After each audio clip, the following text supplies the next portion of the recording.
The Nexus Conference 2003 was held at the Krasnopolski Hotel Amsterdam, the Netherlands.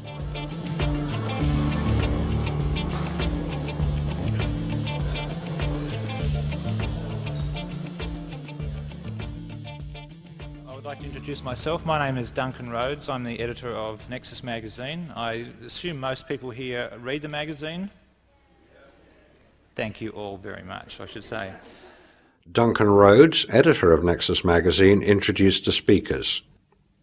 The international audience then heard groundbreaking presentations from Lloyd Pye, the author of Everything You Know Is Wrong, Part 1, Human Origins. Completely reconfigured from the human norm, completely, and the bone itself, and this is key, the bone itself is no longer normal human bone.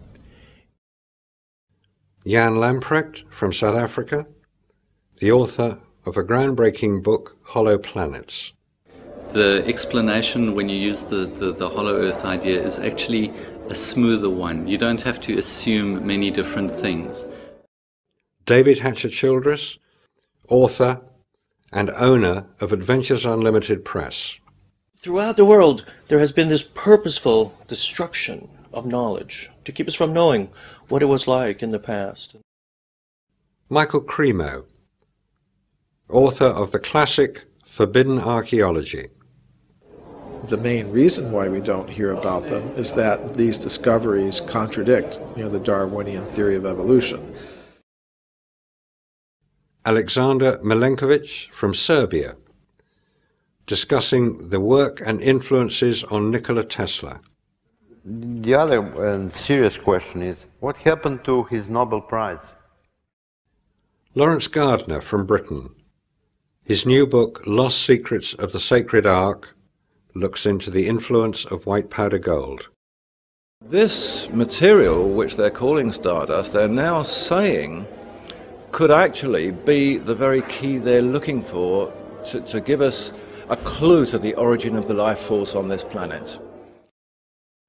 Al Bielek, one of the few to survive the 1943 Philadelphia experiment. That first test worked perfectly because it was Tesla equipment and Tesla was still in the project. He still was running it. Mike Rupert, retired LAPD drug agent, now investigating the war on terror. The most important thing to do now is that we have to take the hands of the maniacs who are controlling the levers of world politics off of the levers of control. Jim Marrs, best-selling author, his current book, Rule by Secrecy, Secret Societies Through the Ages. And I think there may be knowledge there or even ancient artifacts that could give great power to whoever controls and owns them.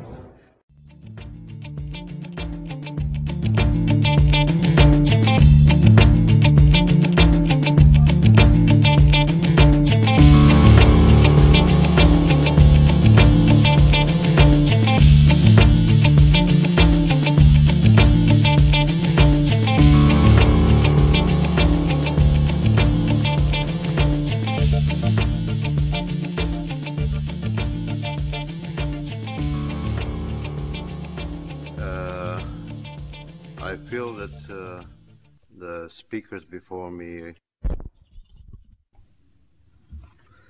almost each one of them has taken the part of what I'm going to tell, what I was planning to tell about Tesla, because his interest was really very wide. He studied Indian philosophy. He was practicing yoga, and later in his life he had a lot of friends from India.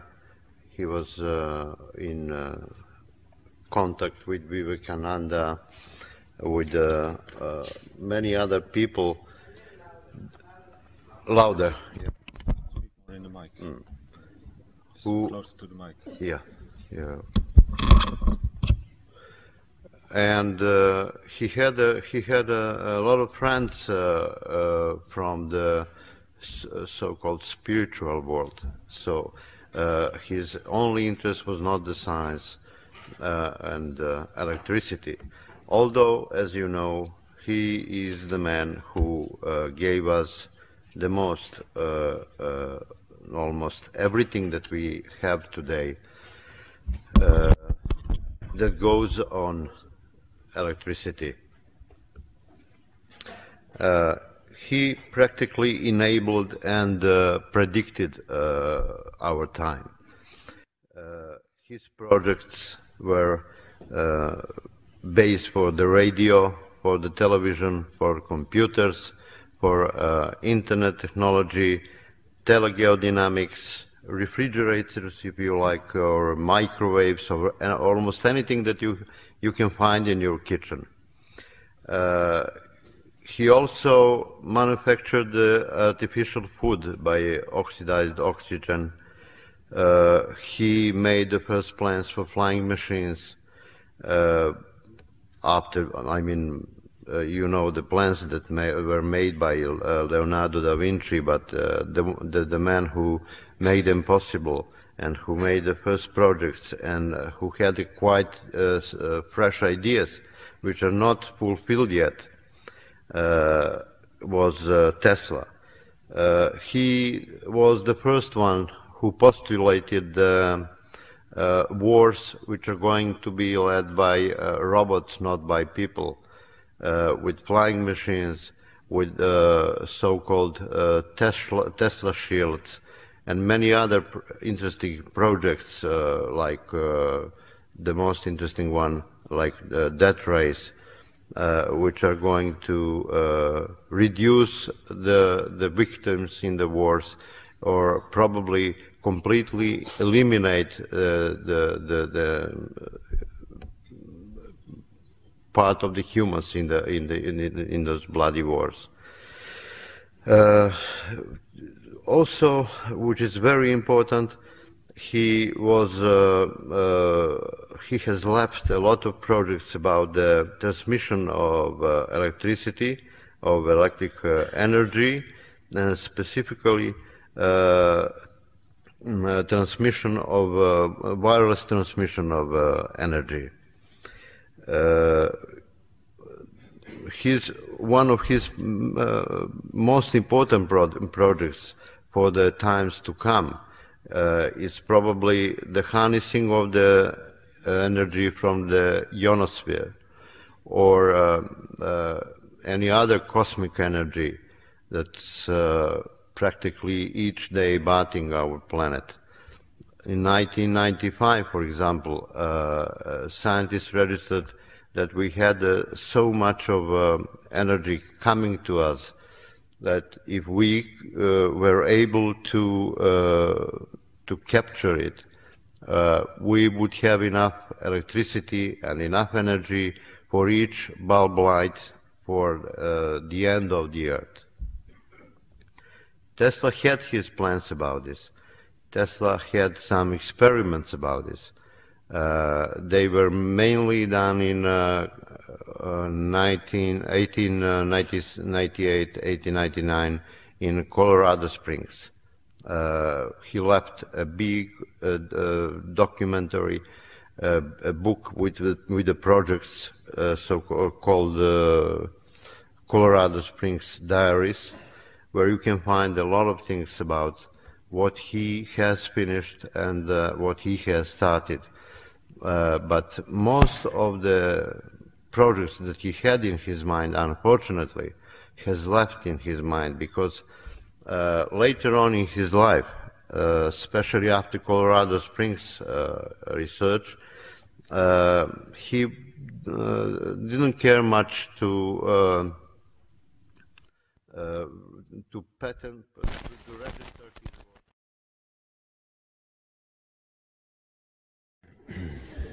Do you hear me now? Okay, yeah.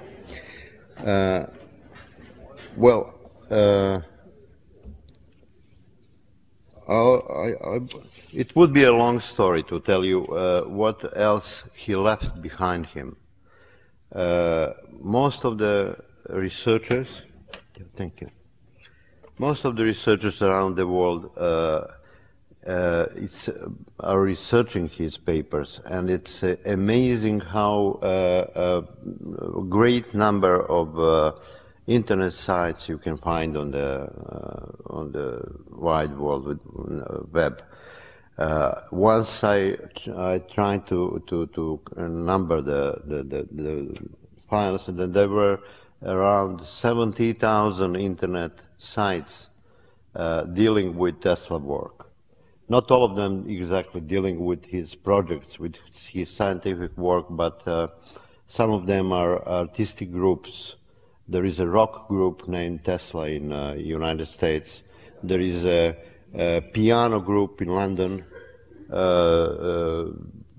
There are some artistic colonies, painters, who are bearing his name, and a lot of other activities around Tesla. Everybody was trying to find something else in the Tesla works, because he really left a lot of other things behind him. We know him only by the electricity and things like computers, TVs, or which is the most popular, Death Race project and Tesla's shield for protecting the country or the town from bombardments and things like that. So I wouldn't like to talk much about this anymore, because there is a really lot of other sources, and there are other books. As a matter of fact, Herman told you that maybe we do have there in Yugoslavia more than you have here about Tesla, which is practically naturally and how it should be, but it isn't so. Practically, right now at bookstores in Yugoslavia you can find only 3 of my books and two other books from the other authors. The situation is very bad, as a matter of fact. I find it much better here on your shelves at the bookstore here at the conference. I have found more books than you can find in Belgrade, and more interesting books than, because they are after what Tesla has left behind him. They are not about like we have in Belgrade, when he was born, how long he was living, who was his father, how eccentric he was, and things like that. No word about his projects. Until I started it in 1886, after I made a problem to the director of the museum in an article attacking him and the way he leads this museum, we couldn't do anything. We couldn't say anything about this. It was almost forbidden. If you say something, they would attack you next day, telling you that you are just a stupid journalist and you don't know anything about it, so you better don't mess about it. Better take care about some other simple things, not about something so sophisticated and so complicated like Tesla's projects. What they did, as a matter of fact, is that they tried to keep this golden mine of informations only for themselves, but they didn't know how to do it. So most of the papers coming out from the Tesla Museum, from Belgrade, were about a few topics. They were using to write about wireless transmission of energy or Tesla transformers, and that was all. All of them had a ready-made speech in his pocket, and they would travel all around the world and reading the same paper all the time. But nobody has been touching what is inside the museum, and which is very important, and which is obviously has brought some fruits, has brought some ready-made products, and has been thoroughly researched and used in military, especially in U.S. military. That's the situation with the documents we have. It's pity it's so with us, but on the other side, I'm almost sure that What's inside the museum in Belgrade, you can find in several other points around the world, not in the right hands and not in the right way, because if it was a museum's property, which is aimed to be in the service of the public, then anybody of you could come there and ask for some paper to check something, to find something new, or for the scientists to research. That's impossible. Even today, 60 years, or something less than 60 years since the museum was founded in 1945, you cannot get even one piece of paper from the museum for any purpose, because they suddenly found out 2 years ago that the archive was not organized according to the law. So you are not allowed to give it out before it is scientifically researched and registered the way that law of Yugoslavia asked them to do. This is what they are doing now. They are somewhere in the midway, and I hope they will finish it soon. They had a problem with the money, that's true.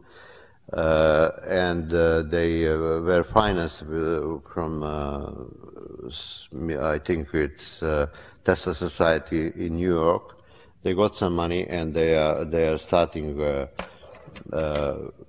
researching the files, registering, making the registers right way, and after they finish, all of the material will be available to the public and most probably available on the internet. So anybody of you could get directly in touch with the material.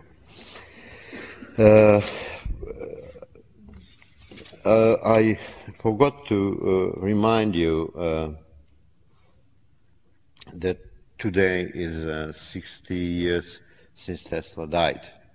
It was 7th of January 1943, and it's not still sure, we don't know yet exactly whether this is the proper day, as well as we don't know whether he really died on 10th of July. He was born on 10th of July, because it happened somewhere between the night of 9th and 10th of July in 1856. This is the same problem with the time of his death. Officially it was 7th of January, but there are stories that, and even in the FBI files, you can find that he was found dead on 8th of January. And the most strangest story I've heard came to me from the director of the Belgrade Museum, for Tesla Museum. The woman who is running the museum now, she told me that most probably he died. As a matter of fact, he might have been killed on 6th of January. But besides this story and the story that on 7th of January, New York Times had a news about his death, and which was withdrawn later on during the day, and nobody had a copy of it. I never saw the copy of it, so it still is the official date, 7th of January. As soon as he died, we had a rush for his documents. The same morning, on 8th of January, two agents of the FBI, Sava Kosanovic, his nephew, a man who was trying to, who was the technician from the hotel, who had to change and unlock the safe in his room, and two or three more people from the hotel. They were present at the opening of the safe. Nothing interesting was found except his black diary, which has disappeared later on.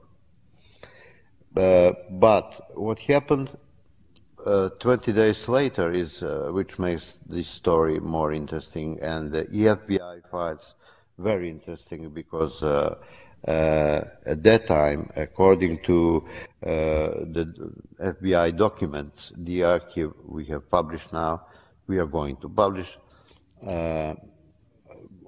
although you can reach the files at the internet. Several people came to the warehouse where his property was kept, and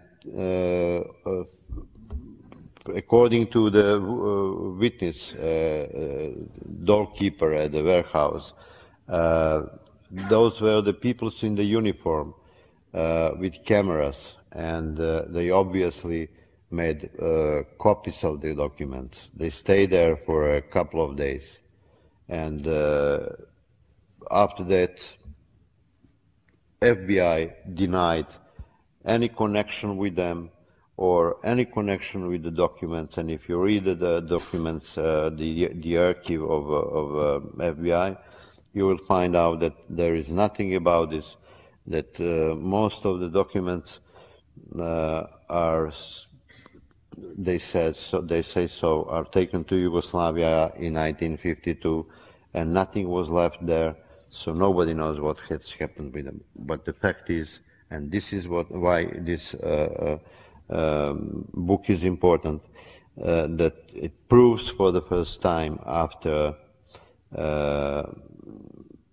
the book Prodigal Genius from Eugene O'Neill and Margaret Cheney, The Man Beyond the Time, they first raised the question, what happened to his papers? This is generally the first proof that those papers are practically all around the world. They are in Canada, they are in Germany, they are in U.S. Army offices, laboratories, scientific laboratories. They are in NATO. Most of them were used and published based on those documents. A lot of patents were made, and you will find them exactly with the numbers of registration and description how they were made, and story about the Tesla projects incorporated in the patents.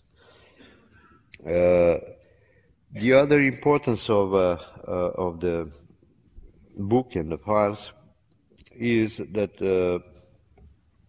it says, for example, that all the time during his life and work in the United States, Tesla was treated as an enemy.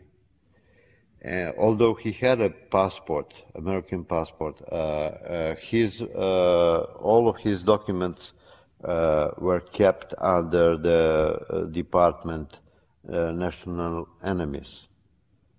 Then his belongings and his documents and papers were, after he died, left in the warehouse for the foreigners.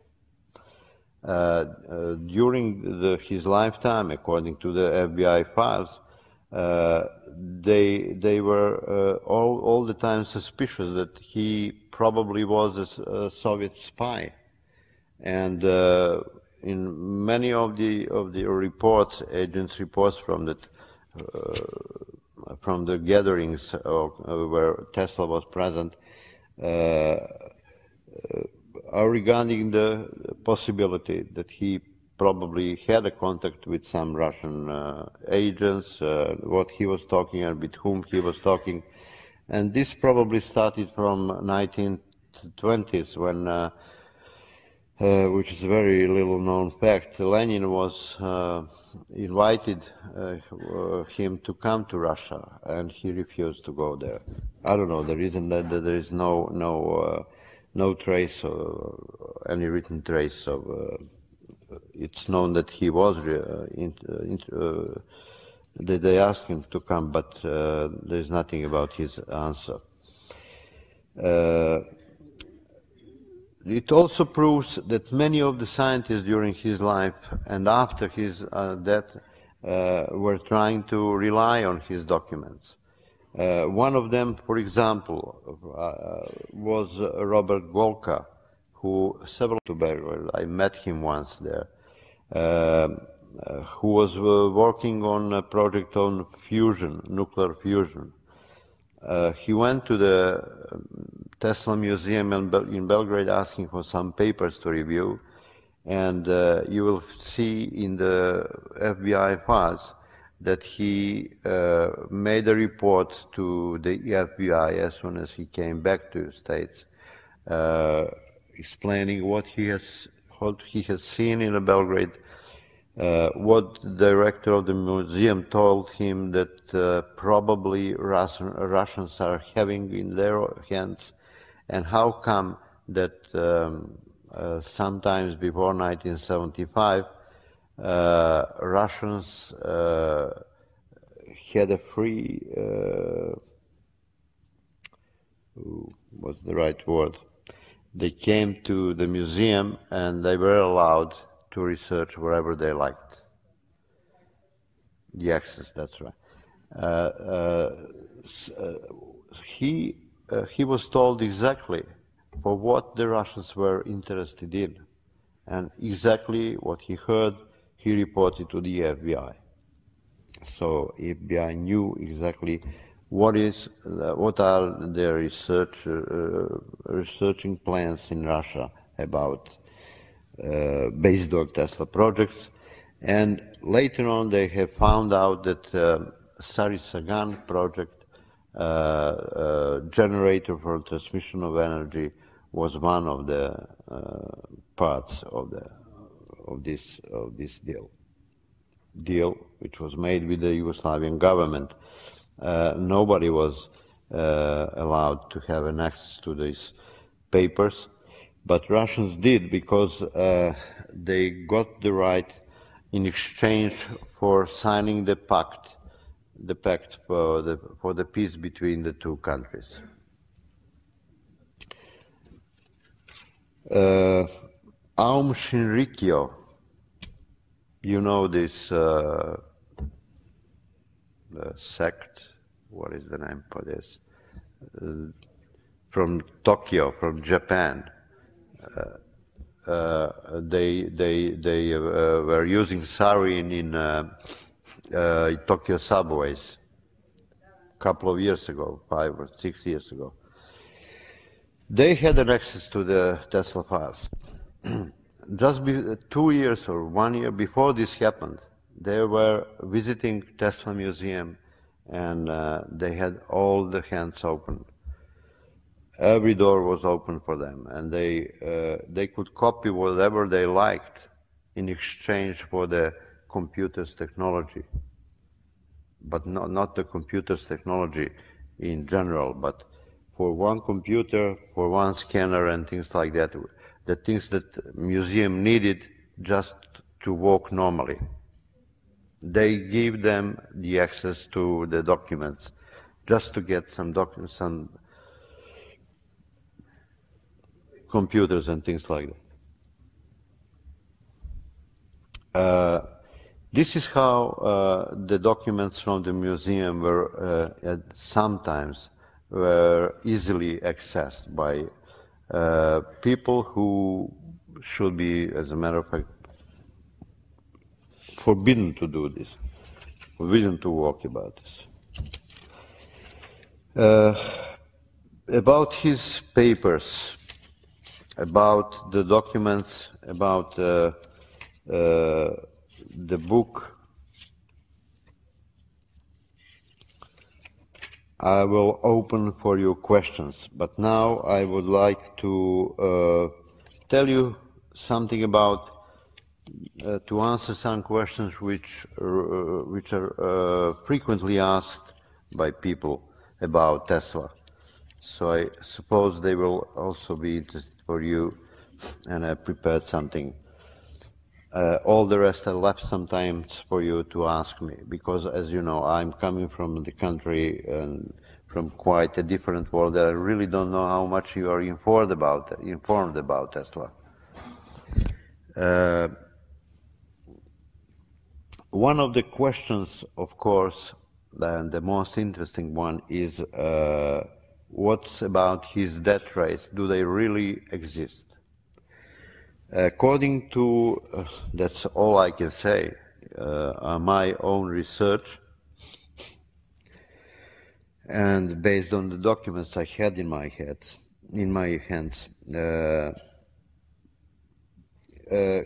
he left a lot and enough materials, and a lot of written stories about the death rays.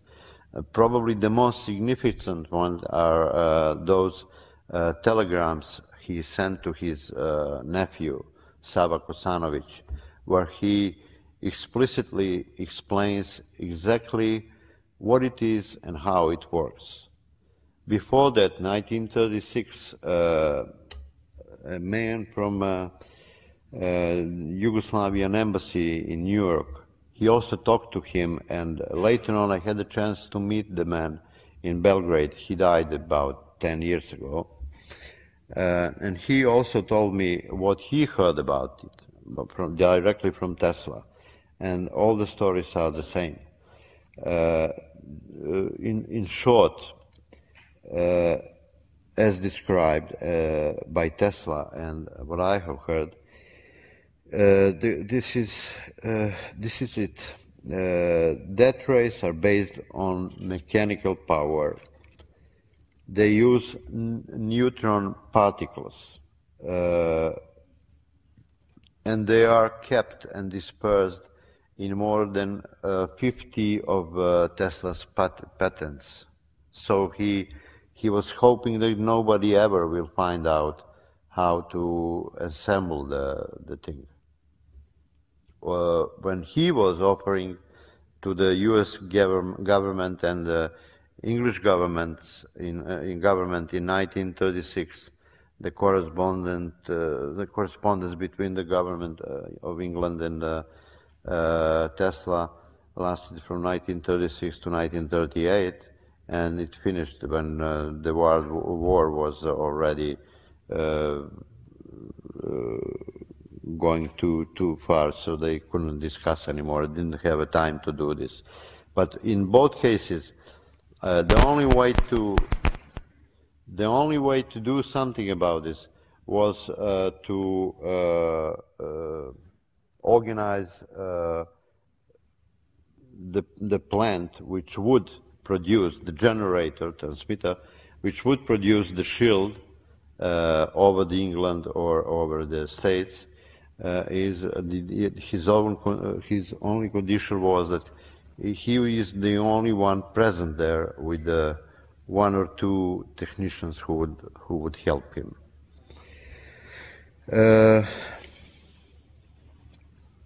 He also said to one of these telegrams that ray made by this transmitter is not bigger than diameter of the hydrogen atom.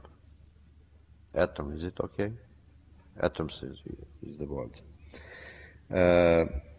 In 1993, Kenneth Corum, researcher from States, was in Belgrade, and I met him there, and he's the man who tried to reproduce some of his experiments, some of Tesla experiments, and one of those experiments was concerning the ball lightning. Ball lightning is one of the ways to repeat exactly what Tesla was doing with the death rays.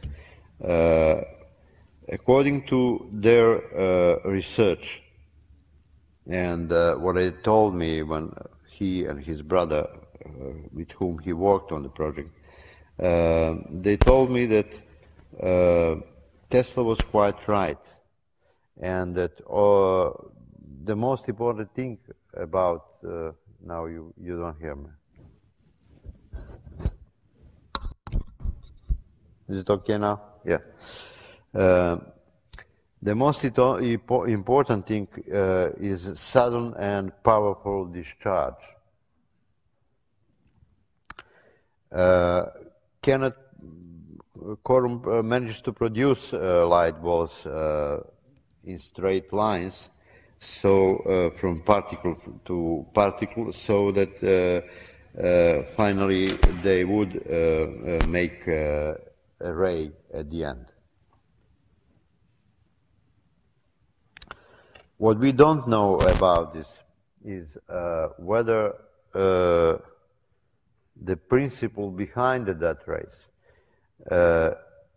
is it a group of particles or it is a standing wave? The other thing that Tesla researched very much, left a lot of material about it,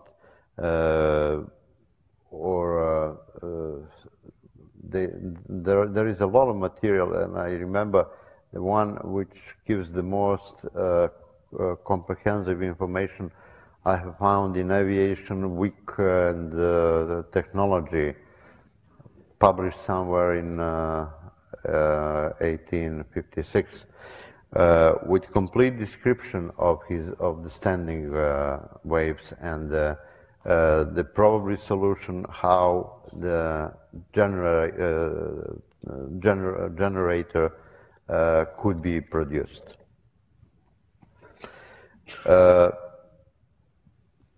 One of the other questions, not a serious one, but they ask it, and it goes behind Tesla all the time. Well, it's more the myth and legend about Tesla. Whether he was from the other planets. The story was started by Margaret Storm somewhere in 50s. He wrote in her book that in 1956, when Tesla was born, UFO has fallen nearby his village, Smiljan, and one of the astronauts from the ship saved himself so that he managed to enter Tesla's body and stay there. And the other one interesting story about Tesla is Canadian writer, I think, Matthews. He told the story that Tesla left to him a vacuum tube through which he can communicate with Tesla even now. You also have Unarius Academy in United States, which is some kind of church, and they published about 15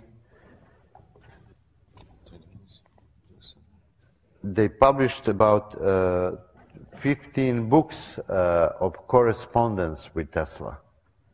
They talked to Tesla through the channel, through the medium, and they're carefully reporting everything they have. They talk to him.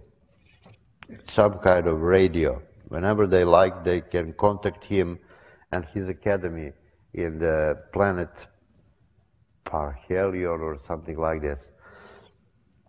The academy where he is presiding, and the members are, of course, Einstein, Steinmetz, and all the other guys. And it's also interesting, I've read one of those books, that some of the projects that Tesla has started, Einstein is now trying to finish, and so on. They exchange those things, and of course that's only a fun. the other question is who invented radio? They ask me this very often. As you know, in some countries, of course, specifically in Italy, they still believe that it was Marconi, Giuliano Marconi. I have, it's published in this book, a proof. As a matter of fact, this is a story that Tesla told to his friend. Marconi was, for a time being, working with Tesla in one of his laboratories in New York. And at one phase of the research, they have found something very interesting, and Marconi told Tesla, look, Mr. Tesla, this thing could be very interesting, and we could develop something like radio, something for transmitting the voice. Tesla said, yes, that's right, you're quite all right, but this is less important than the general project we are working now. So we will leave this behind, and when the time comes, we'll come back and take a look at this. Marconi left him very soon, and he didn't have time to wait for the bigger picture.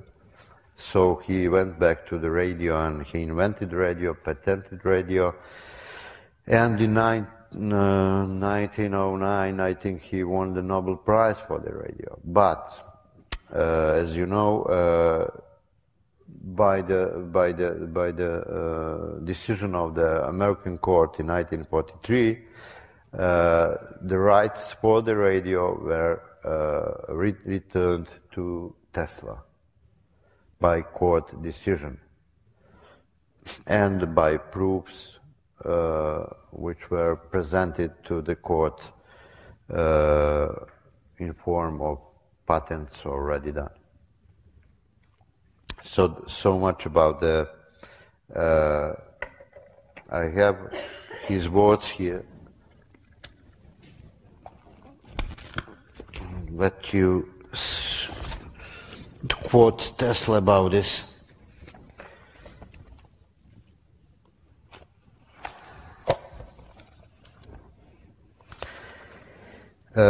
This is what Tesla said about this. Marconi was my assistant. He was very well introduced with all my work, and he certainly knew that compensation of emission waves is in the base of my theory of wireless transmission of energy. The radio was only one of many other practical implications of the theory. Later on, he was talking around that I don't believe in full compensation, but that he was the one who succeeded to demonstrate that it is practically possible. Tesla smiled, but full compensation, of course, does not exist. It does exist only in a proximity. Every child is doing this today by tuning its favorite radio station. Well, the other thing, they asked me, even the university professors, was he a gay?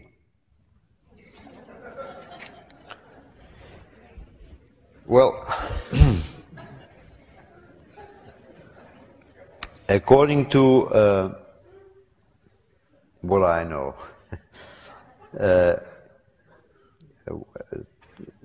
we have a lot of his friends talked about his life, the way he lived, and everything else, and the contacts he had with some women's, with what he personally was talking about, the marriage, the sexual life, and everything.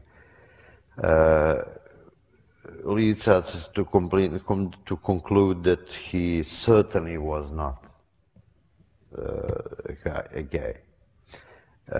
He had a certain attitude toward the marriage and the life, and he explained it shortly in one of the articles published in New York Times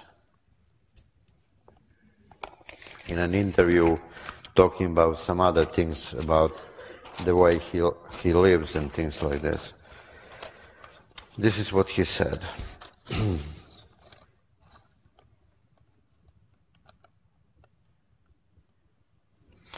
Nikola Tesla, according to a New York daily paper, is a disciple of the Baconian theory that the man who marries gives hostages to fortune.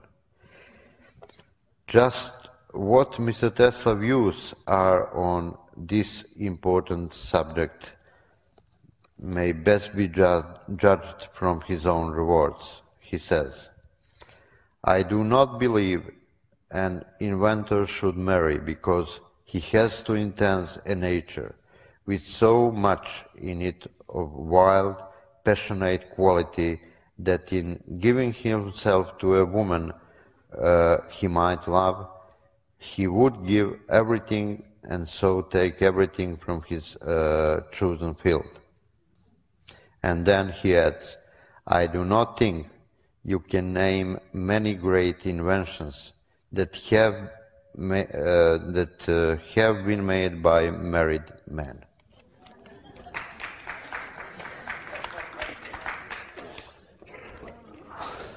So about his sexual life, so much about it.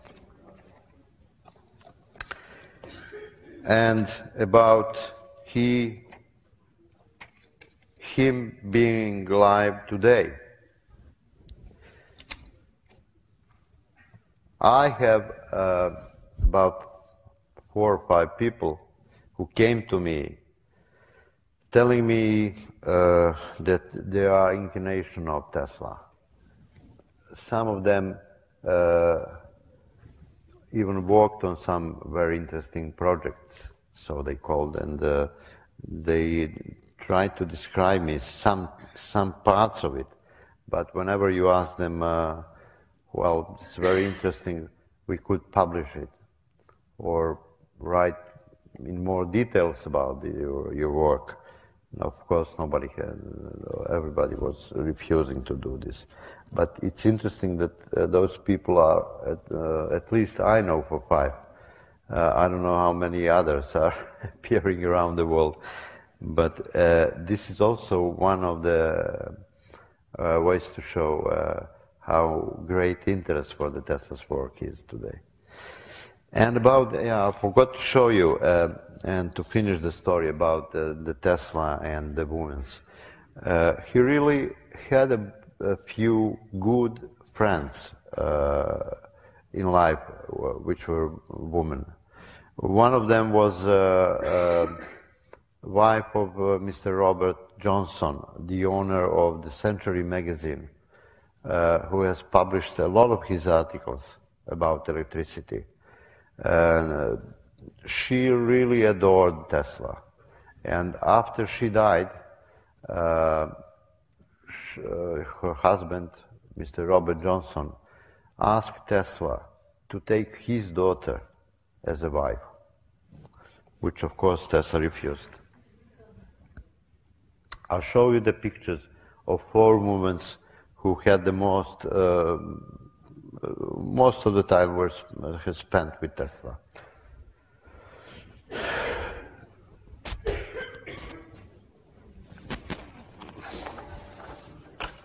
Whatever it is, and anyway, 4 of them.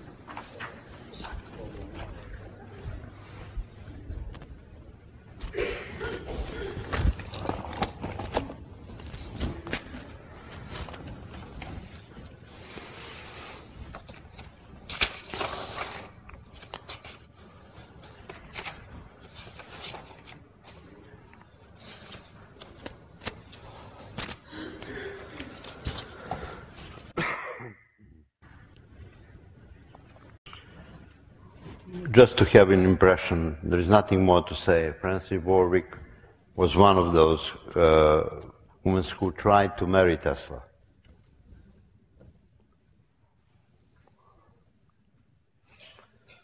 This is Miss Katherine Johnson, the wife of Mr. Robert Johnson.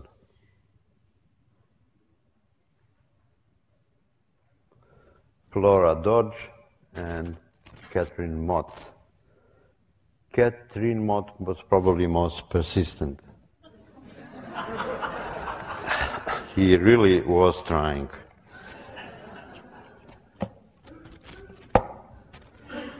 And that's all. And the other serious question is, what happened to his Nobel Prize? Whether he ever was nominated for the Nobel Prize. The question is still open. On November 6, 1915, New York Times published a Reuters story from London that Tesla will share Nobel Prize with Edison. But next day, they also published an interview with Tesla in New York Times. Tesla explained that he did not receive any official information from Tesla committee. Beg pardon? Nobel Prize, what I said, I don't know. Nobel Prize Committee. The same day, this news from Reuters was published in several other magazines and newspapers, Literary Digest and Electronic World. But on November 14, Reuters published that he won the Nobel Prize for Physics. No. On November 14, it was already 8 days later, it was published without any explanation that Nobel Prize for Physics will be shared by William Henry Bragg and his son.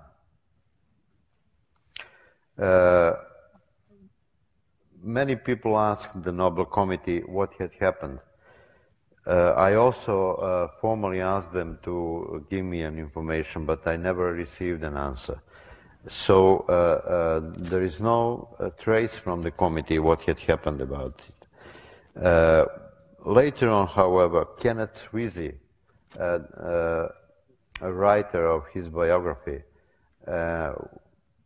he also wrote several other books about Tesla. And 1976, he was probably killed in the car accident, and his papers were closed in Smithsonian Institute and never opened again. They are still there. And he knows a lot about Tesla. Kenneth Sweezy confirmed that Tesla refused to share Nobel Prize with Edison because from the reasons you probably all know. They were in quarrel since they met in Paris and New York, and after Mr. Edison tried to show to the world that Tesla's currents are very dangerous for the life and they shouldn't be used at all. And finally, when he saw that he couldn't do anything about it, he patented electric chair and sold it to the Alcatraz jail. That same man, the Edison. Well, now I would like to show you just to show you some pictures, just to have some impression about Tesla in pictures, and maybe there are some which you haven't seen before. This is Tesla. The picture you have probably surely seen many times, but this here is with his sign portrait. This is Tesla when he was a student in Prague. The same picture, but in different frames. Tesla's belongings in the Tesla Museum in Belgrade.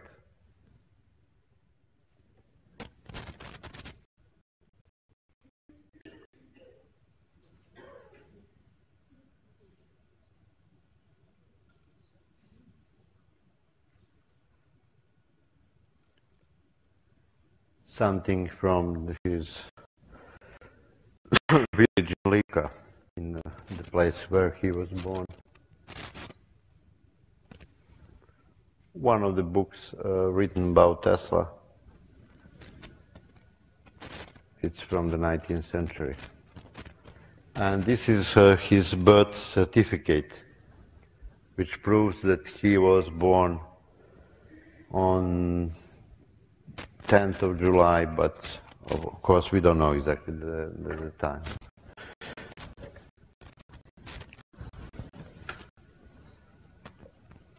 This is his natal chart, his horoscope, based on the date 10th of July.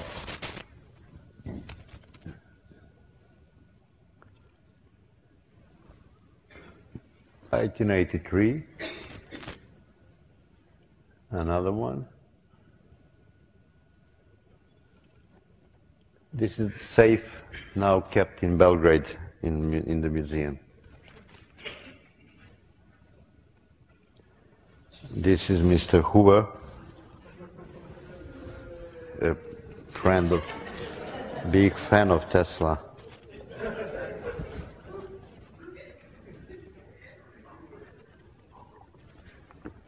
After Tesla has finished work with the Edison company, he founded his own company in New York. This is the logo of his company. This is Mr. Tesla, when they were Mr. Edison, when they were a friend, and he signed the photo to Tesla. Our story is a little longer, so we won't mention it. This is Philip Corso, one of the men who worked for the US Army and who said a lot of things about what was going on based on Tesla's projects. Chicago exhibition, Westinghouse pavilion with Tesla's machines.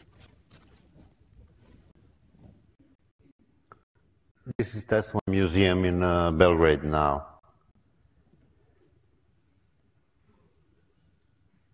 Tesla in his laboratory in New York.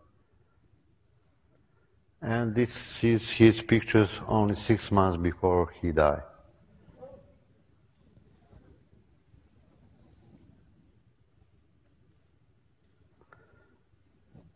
This is maybe 2 or 3 years before he died. Niagara Falls, as you know, this was the first plant, electrical plant was made on Niagara Falls. This is the company that was working on a verification. This is his father, Milutin Tesla, and his mother, Juka, who, according to all the psychiatrists and psychologists, had a very great influence on his life.